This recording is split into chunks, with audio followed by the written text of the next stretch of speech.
സിനിമകൾ കണ്ട് ക്രിമിനലുകളായവർ. നിന്റെ പുത്തൻ റേവൻ ഗ്ലാസ് ഇത് ചവിട്ടിപ്പൊട്ടിച്ച് നിന്റെ കാലയും വിട്ടു. ചില സിനിമകൾ നമ്മളെ വളരെ സ്വാധീനിക്കാറുണ്ട് അല്ലേ? എന്നാൽ സിനിമകൾ കണ്ട് കുറ്റകൃത്യങ്ങൾ ചെയ്യാൻ ഇൻസ്പിറേഷൻ കിട്ടിയ ആളുകളെ കുറിച്ച് കേട്ടിട്ടുണ്ടോ? ഇന്ന് നമ്മൾ ടോപ്പ് 10 മലയാളത്തിൽ കാണാൻ പോകുന്നത് സിനിമകളുടെ സ്വാധീനം മൂലം കുറ്റവാളികളായ 10 പേരെ കുറിച്ചാണ്. Number 10, KGF.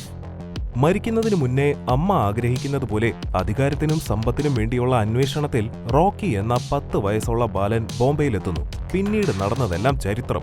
2018 പ്രശാന്ത് നീൽ തിരക്കഥ എഴുതി സംവിധാനം ചെയ്ത കന്നഡ ഭാഷാ ആക്ഷൻ KGFനെ കുറിച്ച് കൂടുതലൊന്നും പറയേണ്ട ആവശ്യമില്ലല്ലോ.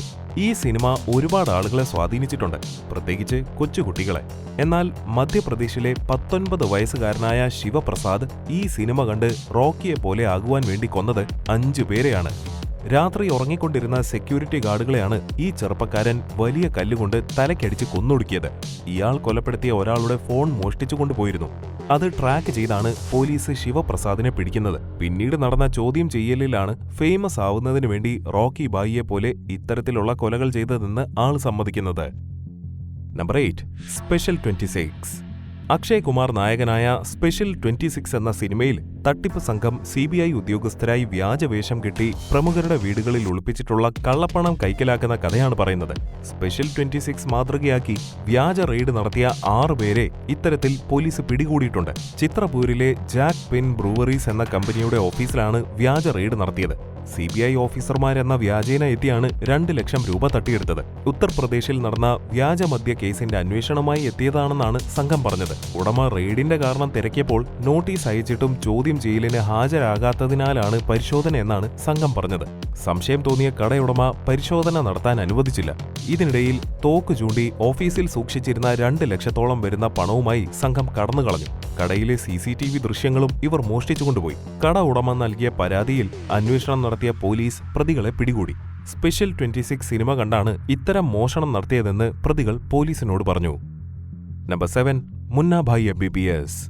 മുന്ന ഭായ് MBBS എന്ന സിനിമയിൽ ഡോക്ടറാവാൻ താല്പര്യമില്ലാത്ത മുന്ന പല കള്ളത്തരങ്ങളും കാണിച്ച് MBBS പരീക്ഷ എഴുതുന്നത് കാണിക്കുന്നുണ്ട്. क्वेश्चन नंबर 4 का आंसर है स्पाइनल कॉर्ड एट्रोफी इंड्यूसेस. शुरू हो गई मामो. കോപ്പിയടിയിൽ പുതിയ ഇന്നോവേഷൻ നടത്തുന്ന നമ്മുടെ നാട്ടിൽ ഇതൊന്നും പുത്തരിയേ അല്ല. ഹയർ സെക്കൻഡറി വിദ്യാർത്ഥികളെ കോപ്പിയടിക്കാൻ സഹായിച്ചതിനും ഉത്തരപേപ്പർ തിരുത്തിയതിനും പ്രിൻസിപ്പൽ ഉൾപ്പെടെ 3 അധ്യാപകർക്ക് സസ്പെൻഷൻ. ചെറിയ പരീക്ഷകൾ മുതൽ വലിയ പോസ്റ്റുകളിലേക്കുള്ള പരീക്ഷകളിൽ വരെ ഇന്ന് കോപ്പിയടി സാധാരണമാണ്. നമ്മുടെ കൂട്ടുകാർക്കിടയിൽ തന്നെ നോക്കിയാൽ കോപ്പിയടിയിൽ വിദഗ്ധരായ ഒരുപാട് ആളുകളും ഉണ്ടാകും. ജീവിതത്തിൽ ഒരിക്കൽ പോലും കോപ്പിയടിക്കാത്തവരുണ്ടെങ്കിൽ അതൊന്ന് കമന്റ് ബോക്സിൽ പറയണേ. Number 6, Hindi medium. 2017 പുറത്തിറങ്ങിയ ഹിന്ദി സിനിമയാണ് ഹിന്ദി മീഡിയം. വളരെ പൈസക്കാരായ മാതാപിതാക്കൾ തങ്ങളുടെ മകന് പ്രമുഖ സ്കൂളിൽ അഡ്മിഷൻ ലഭിക്കുന്നതിനു വേണ്ടി പാവപ്പെട്ടവരെ പോലെ അഭിനയിക്കുന്നതാണ് ചിത്രത്തിൽ പറയുന്നത്. ഇത്തരത്തിലൊരു സംഭവം ഡൽഹിയിലുമുണ്ട്. പ്രമുഖനായ ഒരു വ്യവസായി തങ്ങളുടെ മകന് ഫീസിൽ ഇളവ് ലഭിക്കുന്നതിനു വേണ്ടി ഇൻകം സർട്ടിഫിക്കറ്റിലും മറ്റും മാറ്റം വരുത്തുകയും പിന്നീടത് തിരുത്തുകയും ചെയ്തു. വിദ്യാഭ്യാസം കച്ചവടമാകുന്ന നമ്മുടെ നാട്ടിൽ ഇതൊക്കെ ഇപ്പോൾ സാധാരണ സംഭവങ്ങളാണല്ലേ. Number 5, Bunty or bubbly.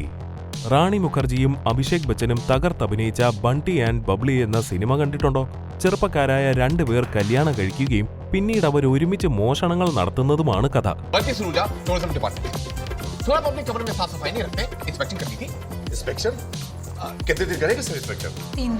ഇതേ രീതിയിലുള്ള ഒരു സംഭവമാണ് ഈ അടുത്ത കാലത്ത് ഡൽഹിയിൽ ഉണ്ടായിട്ടുള്ളത്. ഡൽഹിയിൽ 20 വയസ്സുള്ള ഒരു യുവതിയുടെ ഫോൺ മോഷണവുമായി ബന്ധപ്പെട്ടാണ് ഈ കഥ പുറത്തുവരുന്നത്. ഗൗരവ് മൽഹോത്രയും ഭാര്യ പൂനവുമാണ് ബൈക്കിൽ ഡൽഹിയുടെ പല ഭാഗങ്ങളിലായി മോഷണം നടത്തിയത്. കല്യാണം കഴിക്കുമ്പോഴും ഇവർക്ക് പ്രത്യേകിച്ച് വേറെ പണിയൊന്നും ഉണ്ടായിരുന്നില്ല. ജീവിക്കാൻ മറ്റു മാർഗങ്ങളില്ലാതെയായപ്പോൾ മോഷണം തന്നെ തെരഞ്ഞെടുത്തു.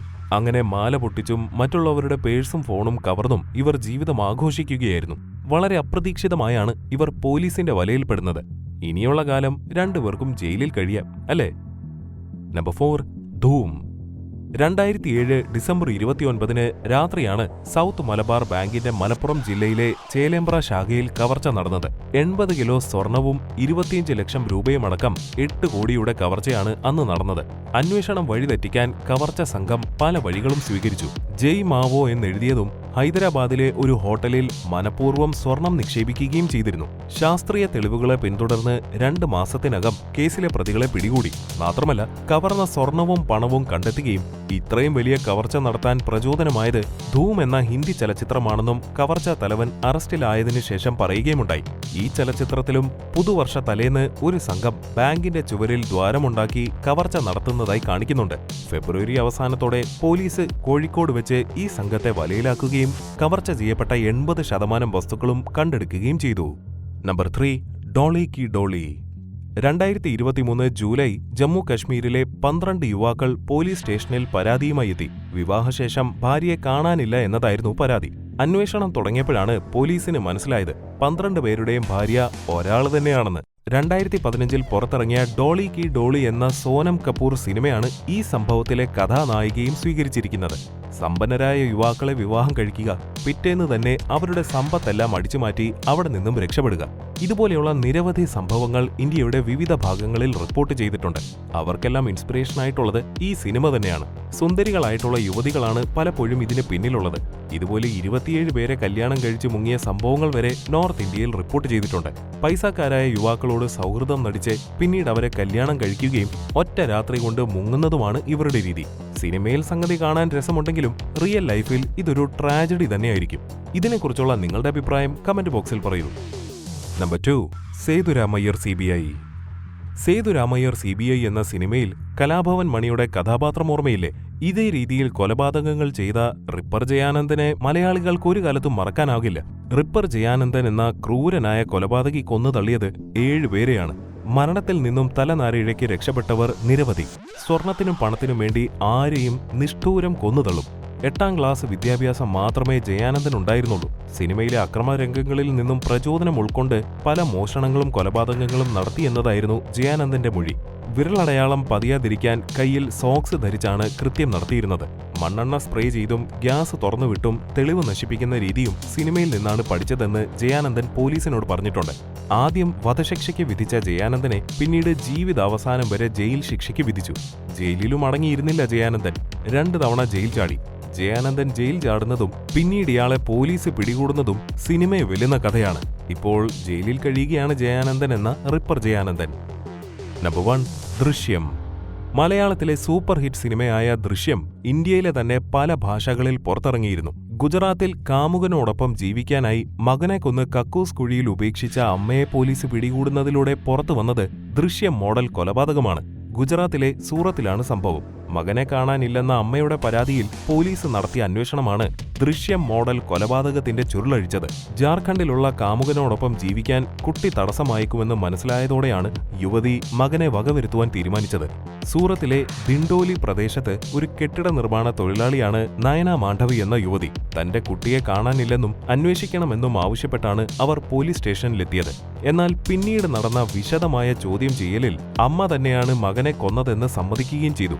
ദൃശ്യം സിനിമയിലെ രംഗമാണ് ഇത്തരത്തിൽ കൊലപാതകം ആസൂത്രണം ചെയ്യാൻ കാരണമായതെന്നും നയന സമ്മതിച്ചു. ഇത്തരത്തിൽ കൊല നടത്തിയാൽ ഒരിക്കലും പിടിക്കപ്പെടില്ലെന്നായിരുന്നു വിശ്വാസം. അപ്പോൾ ഇന്നത്തെ വീഡിയോ നിങ്ങൾക്ക് ഏവർക്കും ഇഷ്ടപ്പെട്ടുവെന്ന് വിചാരിക്കുന്നു. ഇതിനെക്കുറിച്ചുള്ള നിങ്ങളുടെ അഭിപ്രായങ്ങൾ പറയാൻ മറക്കരുത്. മറ്റൊരു വീഡിയോയിലൂടെ നമുക്ക് വീണ്ടും കാണാം. അതുവരേക്കും നന്ദി.